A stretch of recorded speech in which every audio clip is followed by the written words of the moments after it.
So today I've got a sink tap that is looking at the base whenever it's turned on. You can see there.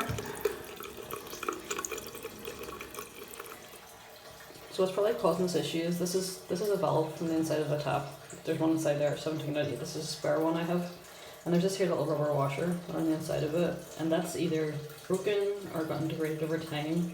And that's what's causing the water to leak out the bottom. So the first thing we need to do is to take this here tap apart. I take the top off it. This one just pries up, some of them screwed off. This one just pries up. And then the next thing we need to do is take this little screw out here. You can see it's the top of the valve that's inside. Before you work on anything to do with the water in the tap, and we're going to be taking the valve off in this one, you want to turn off the water. So this is my shut-off valve here.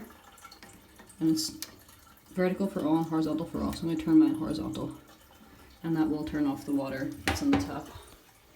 So you can see, water's now off.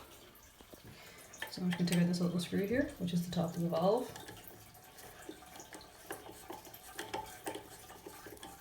Oh, always, also a good tip, put the plug in your sink so you don't lose any of your screws.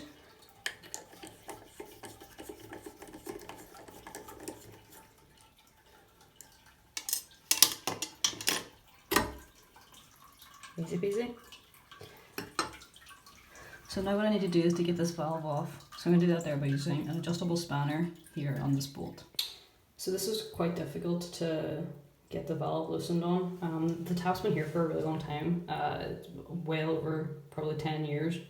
What I did first was I soaked up WD-40 around it, try to drive out any water. Then I put some lubrication on it. Then what I did was, whenever I was trying to pull against this with my spanner, the tap was just moving. So what I did was I got one adjustable spanner here and held it. I got my long-handled adjustable spanner here on the tap, held it by the very end. Give yourself as much force as you can and pull them in opposite directions. And that along with lubrication cracked this. By cracked it I mean opened it slightly, so broke the seal on it. And then once you do that, it's very easy to get it out.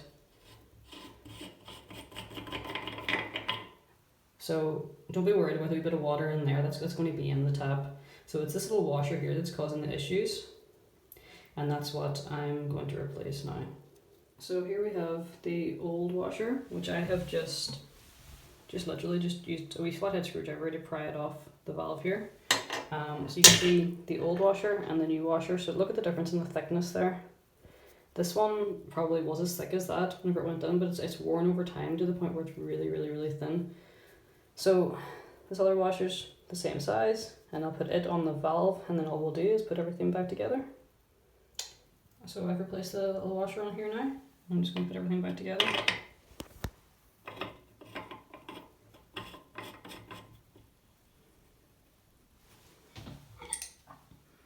Probably need 2 hands to do this, so you get the idea.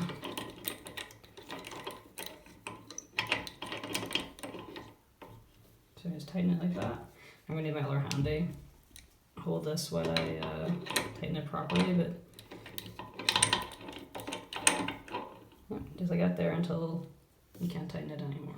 So very, very simply now, just put your head back on your tap. It'll slip onto the splines that are on the valve, and then we're going to just put a wee screw back in.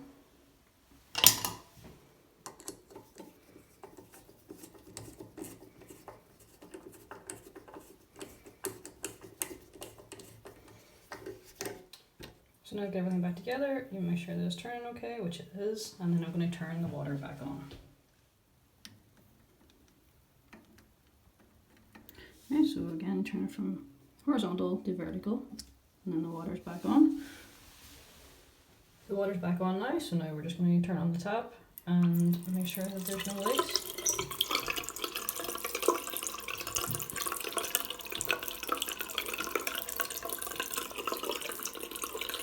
Looks pretty good. So hopefully you find that helpful. That's something that, like, washers cost pennies. You get them in kits of all different sizes. And that there's something that you could do that'll save you the call out charge of a plumber, save you buying a new valve, So hope you find this helpful. Okay, bye.